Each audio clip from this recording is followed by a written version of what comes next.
Jy kan nie 'n streep deur God se werk trek nie. Jesus se aardse bediening was nie vir almal met dieselfde entoesiasme ontvang nie.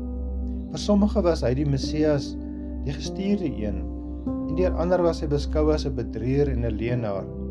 Vir die wat hom nie wou ken, dien of volg nie, was die uitroep om hom te kruisig, woorde wat hulle graag wou hoor. En wanneer Jesus te dood veroordeel word en sterf aan die kruis, was hulle oortuig daarvan dat dit die einde is.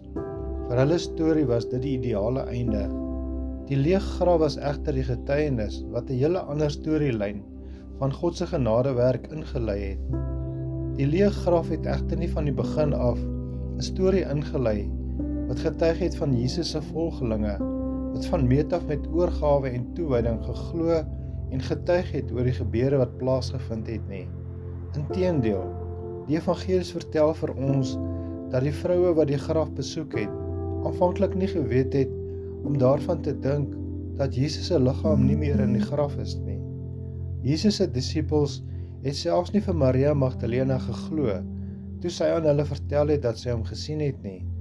In Johannes 20 vers 9 word dit gestel dat hulle, verwysende na Petrus en Johannes, nog nie die skrif verstaan het dat Jesus uit die dood moes opstaan nie.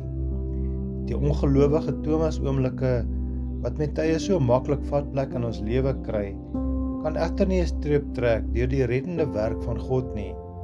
Net so kon die vals boodskap van die priesterhoofde en familiehoofde dat Jesus se disippels deur die nag sy liggaam kom steel het, nie 'n streep trek deur die waarheid trek dat God se liefde oorwin het nie. Petrus se toespraak op Pinksterdag, wat onder leiding van die Heilige Gees plaasvind, herinner ons tot vandag toe daaraan dat ons almal getuies is. Hierdie getuienis lewer ons deur die Heilige Gees wat ons van die Vader ontvang het. Alhoewel Jesus se sterwe aan die kruis 'n tyd van onsekerheid gebring het, hoor ons in Petrus se toespraak 'n belydenis wat ons saam met ons neem en wat ons daaraan herinner dat God se genadewerk alles oortref. God het hierdie Jesus wat julle gekruisig het, Here en Christus gemaak. Amen.